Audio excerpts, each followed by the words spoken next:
Chunk 1.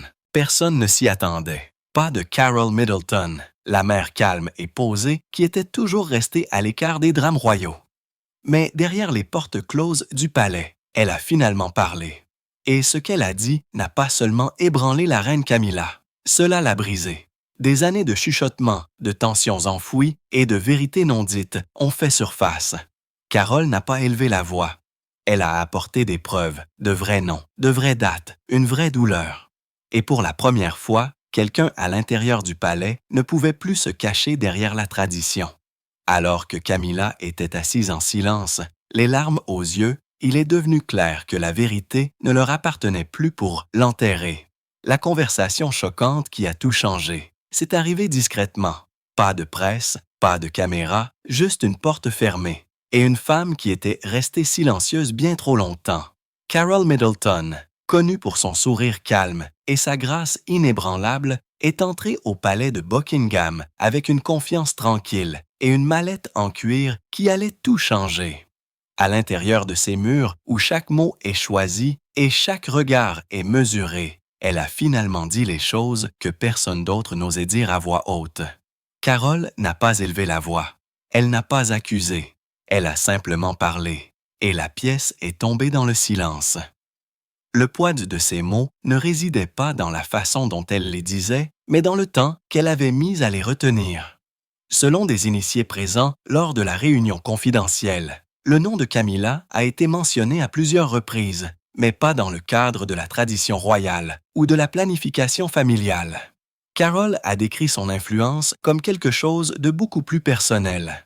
Elle a allégué que Camilla avait pendant des années travaillé en coulisses, non seulement pour éloigner les Middleton des affaires royales, mais aussi pour façonner des récits. Des récits sur Diana, sur Kate, sur qui appartient au feu de la rampe et qui n'y appartient pas. Puis est venu le moment auquel personne ne s'attendait. Carol a confirmé les rumeurs qui circulaient depuis longtemps concernant le rôle de Camilla dans l'isolement de la princesse Diana au cours de ces derniers émois. Elle n'a pas revendiqué de blâme direct, mais elle a parlé de réunions internes, de manipulations subtiles et de chuchotements transmis qui ont fait que Diana a été laissée de côté, coupée émotionnellement et politiquement de la machine du palais. Un assistant, visiblement ébranlé après la réunion, a rappelé que Camilla était pâle et les yeux larmoyants lorsqu'elle est partie. « Ils la croiront », aurait-elle dit, parce qu'elle est la seule à n'avoir jamais voulu la couronne. Et c'est ce qui a rendu cela si puissant. Carol n'est pas venue chercher le pouvoir. Chunk 2. Elle est venue avec la douleur d'une mère et une décennie de retenue atteignant enfin sa limite. Dans un palais construit sur le silence et les sourires, c'était le moment où la vérité a éclaté. Pourquoi Carol a-t-elle finalement pris la parole après toutes ces années? Pendant plus d'une décennie, Carol Middleton est restée en arrière-plan. Elle se tenait derrière Kate lors des événements royaux, souriant poliment, parlant quand on lui parlait, ne dépassant jamais les bornes, ne forçant jamais trop loin. Elle comprenait les règles, même quand elles n'étaient jamais dites à voix haute. Mais le coût du silence augmentait. Dans les coulisses, Carol a vu sa fille se rétrécir lentement sous le poids des devoirs royaux. L'éclat de Kate ne l'a jamais quittée, mais il y avait plus de sourires fatigués, moins de visites, des vacances annulées. Carol sentait sa famille être mise de côté, non pas par accident, mais intentionnellement, et toujours avec un bord doux et froid. Selon des amis proches d'elle, le point de rupture est survenu fin 2024. Kate était soumise à une immense pression depuis des mois. Le public souriait et saluait. Les caméras ont capturé son aplomb. Mais Carol a vu les fissures, la fatigue, la tristesse silencieuse. Cela lui rappelait quelque chose qu'elle avait déjà vu. La princesse Diana. On avait l'impression que l'histoire se répétait. Carol aurait dit à une confidente « Et je ne pouvais pas regarder ça se reproduire. » Il ne s'agissait pas de vengeance. Il ne s'agissait pas de gagner de l'influence ou de l'attention. Carol ne voulait pas de gros titres. Elle voulait la protection de Kate, de ses petits-enfants, des valeurs sur lesquelles elle a élevé sa famille. La gentillesse, la dignité et la force. Elle n'allait pas laisser une autre femme souffrir en silence à l'intérieur des murs du palais. Pendant des années, Elle a documenté ce que les autres ont rejeté. Des invitations manquées, des exclusions publiques, des piques privées, la marginalisation silencieuse d'une famille qui n'avait fait que soutenir sa fille. La poussée subtile mais constante pour que les Middleton se sentent moins bien. Elle ne s'est pas avancée pour elle-même. Chunk 3. Elle l'a fait parce que personne d'autre ne le ferait. Et quand elle a finalement parlé, ce n'était pas fort. C'était clair.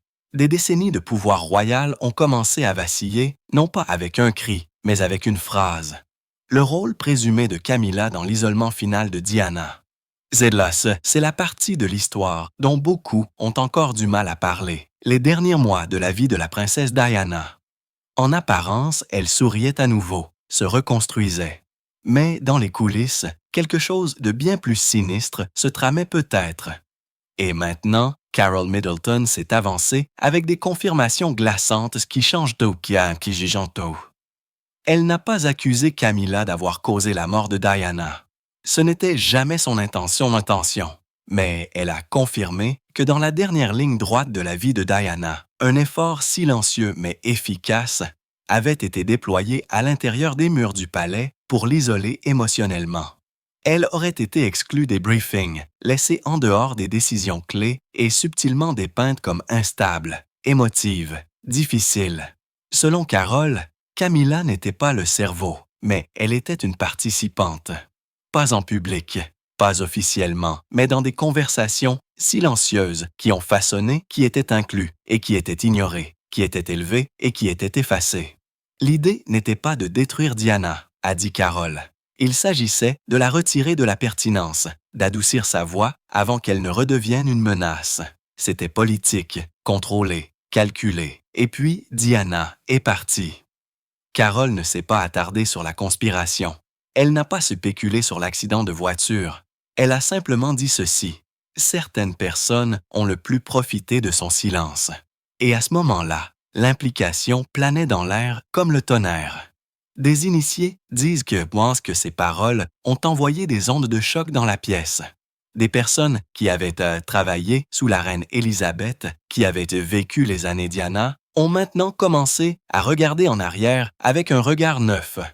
Des décisions autrefois jugées nécessaires semblaient maintenant froides. Des visages autrefois considérés comme loyaux semblaient maintenant stratégiques. Et l'un de ces visages, a confirmé Carol, était celui de Camilla. Le passé n'était pas mort. Il attendait simplement que quelqu'un le dise à voix haute. Chunk 4. Et quand Carol l'a fait, ce n'était pas un commérage. C'était du chagrin. La vérité dite trop tard pour Diana, mais juste à temps pour que le reste du monde l'entende enfin. La tension précoce entre Camilla et Kate. Cela n'a pas commencé par une dispute. Cela a commencé par un regard, un commentaire, un lent égouttement de doute derrière des portes closes. Dès l'instant où Kate Middleton est devenue une concurrente sérieuse dans la vie du prince William, Camilla aurait exprimé des inquiétudes en coulisses. Pas au sujet de la personnalité de Kate, mais de son origine. Elle ne venait pas de l'aristocratie. Sa mère avait travaillé comme hôtesse de l'air. Sa famille n'avait ni titre, ni lignée noble. Dans le monde de Camilla, cela comptait. Selon des initiés du palais, Camilla pensait que la vie royale exigeait un certain type d'éducation. Elle se serait demandé si Kate était préparée à ce qui l'attendait. Et même après les fiançailles, ces questions n'ont pas disparu. Elles sont simplement passées à la clandestinité. Carol Middleton a révélé plus tard que Camilla avait joué un rôle discret mais constant dans la limitation de l'accès de sa fille aux cercles royaux intérieurs. Lorsque des invitations étaient discutées, lorsque des décisions étaient prises concernant les apparitions et les événements, Kate était souvent tenue à distance, pas entièrement exclue, simplement gérée, contenue. Le palais, comme il le fait souvent, a gardé les choses subtiles, mais le message était clair. Camilla, alors duchesse de Cornwalls à l'époque, s'adaptait à sa propre réhabilitation d'image. Après des années de réactions négatives du public à cause de son rôle dans la saga douloureuse de Charles et Diana, elle y était enfin acceptée lentement, avec précaution. Mais lorsque le public a commencé à tomber amoureux de Kate, une femme distinguée, gracieuse et moderne, qui rappelait à beaucoup Diana, Camilla a commencé à s'inquiéter.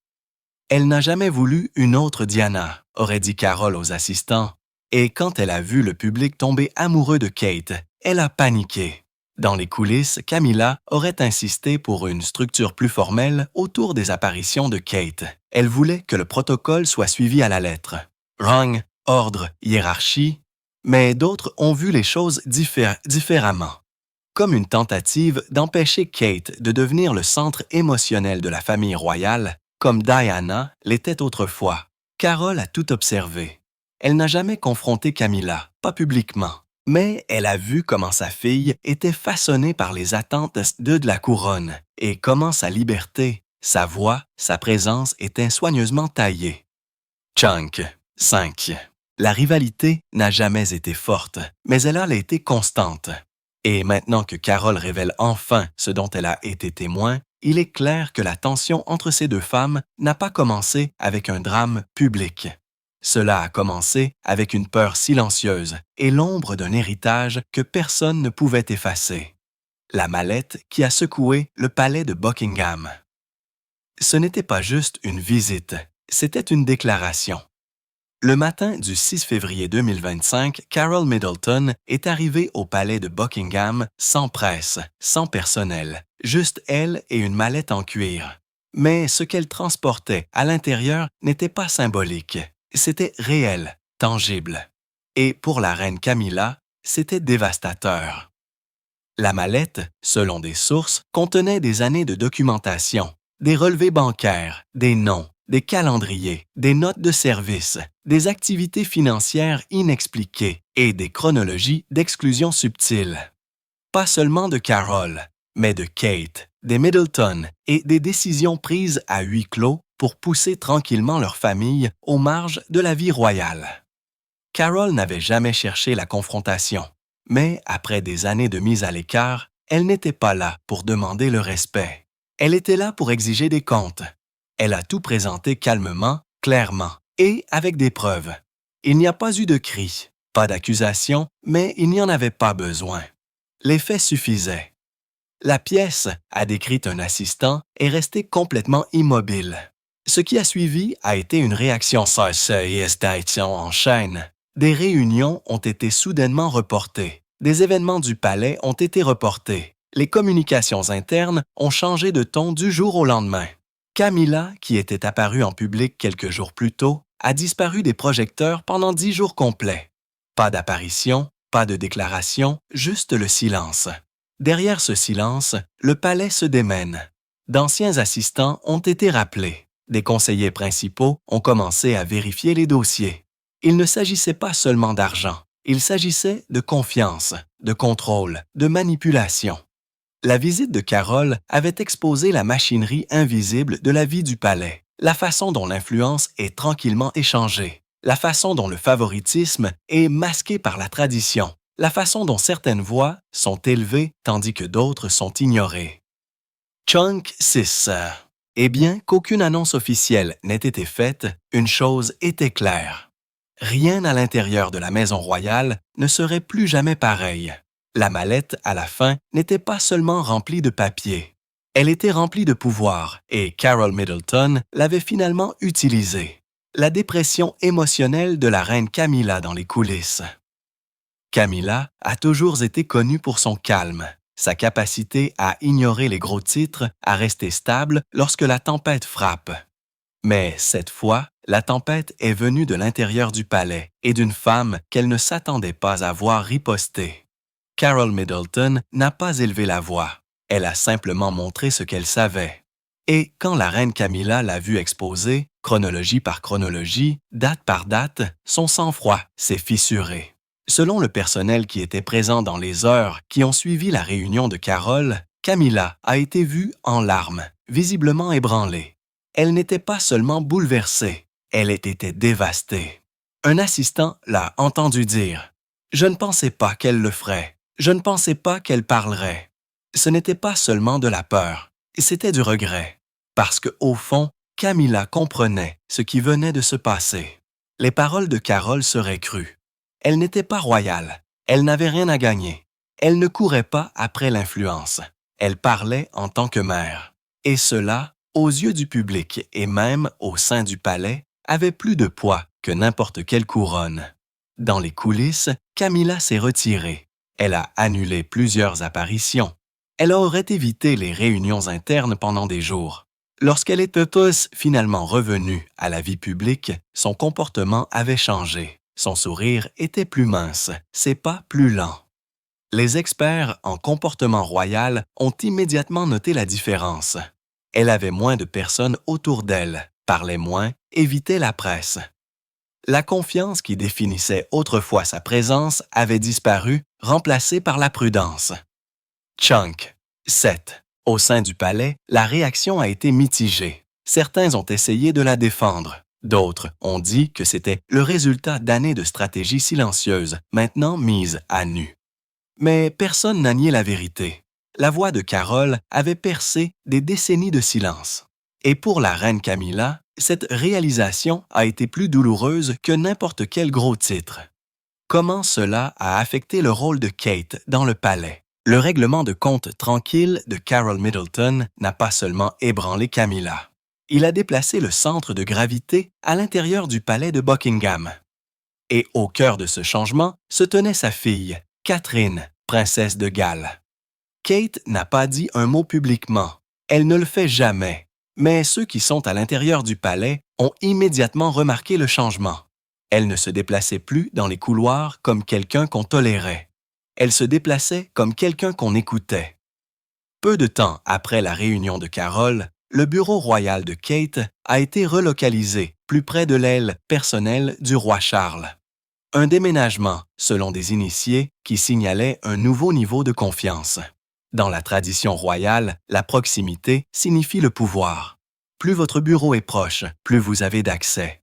Et dans ce cas, la voix de Kate était maintenant physiquement et symboliquement à quelques pas du trône. Lors des réunions, le personnel supérieur ne lui coupait plus la parole.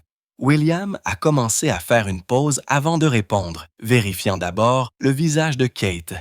Et, lors des sessions de stratégie sur l'avenir de la monarchie, les plans de bienfaisance, les apparitions publiques, les efforts de sensibilisation, sa contribution n'était pas seulement la bienvenue. Elle dirigeait la salle. Mais cette ascension n'était ni bruyante ni soudaine. Kate ne s'est jamais vantée. Elle n'a jamais forcé. Elle s'est simplement présentée avec la même grâce, la même patience et le même aplomb qu'elle a toujours eu. La différence était que maintenant, le palais a finalement remarqué ce que Carole avait toujours su, que Kate dirigeait tranquillement depuis des années. Même ses apparitions publiques ont pris un nouveau ton. Chunk 8. Elle était plus confiante, plus visible, mais toujours ancrée. Sa mode est devenue subtilement intentionnelle, répétant d'anciens looks, portant des marques de grande rue, se connectant avec la Grande-Bretagne de tous les jours. Il ne s'agissait pas d'image. Il s'agissait d'un message. Il ne s'agissait pas seulement d'un changement de pouvoir. Il s'agissait d'un changement d'identité. Kate n'était pas seulement la future reine, elle était le pont stable entre la monarchie et la modernité. Et pour la première fois, même le palais a dû le reconnaître. Les retombées publiques et privées de la bombe de Carole. Il n'y a eu ni communiqué de presse, ni excuses publiques, ni même une fuite vers les journaux habituellement favorables à la royauté. Mais le silence qui émanait du palais de Buckingham était plus fort que n'importe quel démenti formulé avec soin. Et le monde l'a remarqué, quelques heures seulement après que les premiers murmures se soient échappés des murs du palais. Les médias sociaux se sont enflammés comme une traînée de poudre. Des hashtags comme Cash Carol dit la vérité. Justice pour Kate et la monarchie des Middleton ont déferlé sur les plateformes non seulement au Royaume-Uni, mais dans le monde entier. Les fans de la royauté, les observateurs de longue date et même les sceptiques se sont soudainement retrouvés d'un côté d'un puissant clivage émotionnel. Mais ce n'était pas entre Carole et Camilla, c'était entre l'ancienne façon de faire et la nouvelle vérité. Les gens ne voyaient pas Carole comme une femme qui semait le trouble. Ils la voyaient comme une mère poussée à bout, une protectrice qui en avait finalement assez. Elle n'a pas fait irruption sous les projecteurs pour attirer l'attention. Elle est arrivée armée de faits de documents et d'années de douleurs silencieuses. Et c'est cette retenue qui a conquis les gens. Elle était digne, calme et précise. Et dans un monde de tromperie royale, cette authenticité a touché au cœur.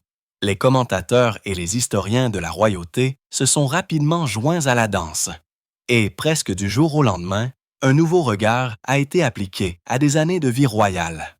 Ce qui ressemblait autrefois à une tradition inoffensive, comme le fait que Kate soit exclue de certains événements, ou que Carol s'estompe de la vue, ressemblait maintenant à quelque chose de beaucoup plus calculé.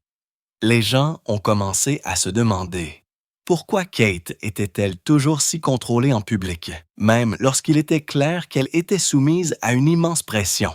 Pourquoi l'ascension de Camilla vers l'acceptation a-t-elle été si douce après des décennies de controverses? Chunk 9. Pourquoi Carol, autrefois vue aux côtés de sa fille lors de presque tous les événements majeurs, a-t-elle presque entièrement disparu de la vie royale? Les questions ont fusé et le palais n'avait pas de réponse. À l'intérieur des murs royaux, les choses se sont refroidies. Les conversations sont devenues prudentes. Les assistants ont commencé à éviter le contact visuel. Les portes des bureaux étaient plus souvent fermées. Certains membres du personnel de longue date, en particulier ceux qui étaient plus proches en âge de Kate et William, ont tranquillement commencé à s'aligner sur le camp Middleton, pas ouvertement, mais dans le ton, dans la sympathie, dans des manifestations subtiles de soutien. Ils parlaient plus gentiment de Kate lors des réunions. Ils ont répondu aux messages passés de Carol avec plus d'urgence. Ils ont commencé à la voir non pas comme une étrangère, mais comme un pilier silencieux qui avait été ignoré trop longtemps. Pendant ce temps, d'autres, principalement la vieille garde des traditionalistes fidèles à Camilla, ont durci leur position. Ils ont considéré le geste de Carol comme une violation de l'étiquette royale tacite. Un ancien conseiller aurait dit « On ne défie pas la couronne, peu importe à quel point on pense avoir raison ». Mais cet état d'esprit était exactement ce dont le public s'était lassé. Puis est venue la prochaine apparition publique de Camilla, et tout chez elle avait changé. Ses cheveux étaient parfaits, sa robe élégante, mais l'énergie était différente. Son sourire n'atteignait pas ses yeux. Sa posture, normalement droite et ferme, semblait hésitante. Les journalistes qui l'avaient couverte pendant des années ont noté qu'elle semblait plus fragile, plus fermée et inhabituellement renfermée. Elle évitait le contact visuel. Ses déclarations étaient trop courtes et elle est sortie rapidement. Il n'y a pas eu de scandale, pas de scène dramatique, mais le changement était indéniable. Carol n'avait pas exposé un crime, elle avait révélé un schéma. Un système qui, pendant des décennies, a favorisé l'image à l'empathie, la hiérarchie au cœur. Et le résultat n'a pas été des gros titres. C'était de la sympathie pour Kate, pour Carol, et même pour Diana, dont le fantôme planait toujours au-dessus de tout cela. Carol n'a pas exigé justice avec un microphone. Chunk 10. Elle a posé des questions avec grâce. Et ce faisant, elle a fait basculer une balance très délicate. Et une fois que cet équilibre a changé, même le palais n'a plus pu prétendre que les choses étaient normales. La vérité sur la vie de Carol, à l'intérieur du système royal. Pour le public, Carol Middleton a toujours été considérée comme la mère de Kate, une femme souriante du Berkshire avec des manières britanniques classiques et un air de chaleur tranquille. Elle était le visage de la normalité, le genre de mère à laquelle tout le monde pouvait s'identifier. Fière, encourageante, discrète. Mais derrière les portes du palais, son histoire était très différente. Carol ne venait pas de la noblesse. Elle n'a pas grandi dans des châteaux et ne s'est pas mêlée aux aristocrates. Son père était un constructeur. Sa mère travaillait à temps partiel. Elle avait autrefois été hôtesse de l'air. Plus tard, elle et son mari ont bâti une entreprise à partir de rien. Une entreprise de fourniture de fêtes qui a grandi grâce à un travail acharné et à du cran, et non grâce à des titres hérités. Dans la plupart des mondes, c'est quelque chose à admirer. Mais dans les cercles royaux, la classe chuchote toujours plus fort que le caractère. Lorsque Kate a épousé le prince William en 2011, Carol a pensé que les choses pourraient enfin changer. Après tout, sa fille avait gagné le respect, naviguant avec grâce dans la vie royale, aimée par le public et incarnant tout ce que la monarchie moderne prétendait représenter. Mais malgré l'ascension de sa fille, Carol s'est retrouvée tranquillement enfermée dans le monde intérieur du palais. Elle n'a jamais été impolie, n'a jamais dépassé les bornes, n'a jamais exigé d'espace. Elle a simplement essayé d'être présente pour sa fille, pour ses petits-enfants, pour la famille qu'elle aimait. Mais, à maintes reprises, elle a été accueillie avec une distance polie. Lors des événements officiels, elle était assise loin des membres de la famille royale. Ses suggestions ont été discrètement rejetées. Son accès était limité. Même lors de moments familiaux privés, anniversaires, baptêmes, fêtes, les Middleton étaient souvent traités comme des visiteurs, pas comme des égaux. Ce n'était pas de la haine, c'était de la hiérarchie. Après la naissance du prince George en 2013, Carol espérait pouvoir être le genre de grand-mère pratique dont elle avait toujours rêvé d'être. Elle a proposé d'aider de petites manières, rien d'intrusif, juste de simples actes d'amour. Chunk 11. Mais le personnel du palais avait d'autres plans. Des nounous ont été embauchés, des règles ont été appliquées, les horaires sont devenus serrés. Et lentement, sa fenêtre sur la vie de sa fille a commencé à se refermer. Dans les coulisses, Carol a remarqué le changement. Ses visites étaient souvent reportées, son temps avec les petits-enfants raccourci. Elle a souri à travers tout cela, mais elle a pris note. Elle n'a pas parlé à la presse. Elle n'a pas fait de fuites aux tabloïds. Au lieu de cela, elle a fait ce que peu de gens font dans les cercles royaux. Elle a observé, elle s'est souvenue. Et elle a attendu, non pas par amertume, mais parce qu'elle croyait qu'il fallait protéger sa vérité. Tranquillement, elle a commencé à écrire des choses, des heures, des lieux, des conversations, non pas pour les utiliser comme des armes, mais pour s'accrocher à la réalité que personne d'autre ne semblait vouloir voir. À travers tout cela, elle n'a jamais perdu sa grâce. Elle a continué à travailler, à organiser de petites réunions de famille, à rester active dans sa communauté. Elle n'a jamais laissé le palais décider de sa valeur. Et quand le moment est finalement venu, où le bien-être de sa fille était en danger et que le silence n'était plus une option, Carol n'a pas pris d'assaut les portes. Elle est entrée calme, concentrée, portant des faits, au lieu de la fureur. La même femme qu'ils avaient mise de côté détenait maintenant le pouvoir de la vérité. Et c'est ce à quoi le palais ne s'attendait pas. Elle n'était pas royale. Elle ne faisait pas partie de l'establishment. Mais à la fin, c'est Carol Middleton qui a tenu bon avec dignité, résilience et le courage tranquille d'une mère qui avait observé assez longtemps.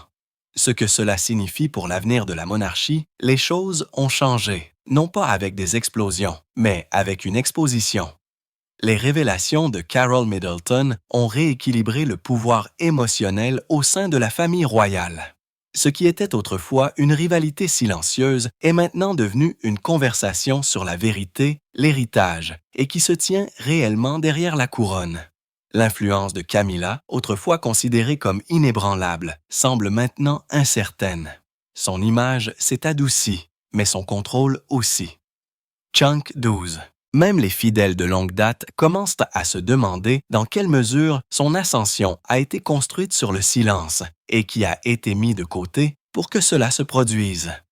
En revanche, le rôle de Kate continue de croître, non pas en tant que figure rebelle, mais en tant qu'incarnation de la grâce moderne, soutenue par William, admirée par le public et enfin reconnue par le palais. Elle se tient saint-os, maintenant sur un terrain plus ferme que jamais. Et derrière elle, toujours tranquillement stable, se trouve la femme qui a rendu cela possible. Carol Middleton n'est pas venue pour détruire la monarchie. Elle est venue pour se protéger sa fille, et ce faisant, elle a peut-être sauvé son avenir. Le public le voit, le palais le ressent, et peu importe les déclarations officielles qui pourraient venir, c'est toi. Une vérité vit maintenant en dehors des portes du palais. L'ère du silence est révolue, et la voix qui y a mis fin n'appartenait pas à un membre de la famille royale. Elle appartenait à une mère. Carole n'est pas venue pour des titres ou pour se venger. Elle est venue pour jouer la vérité. Et ce faisant, elle a peut-être changé la monarchie à jamais. Les larmes de Camilla ne concernaient pas seulement le fait d'être exposée. Elles concernaient la perte de contrôle. Parce qu'une fois qu'une mère parle, le monde écoute et la couronne ressent chaque mot.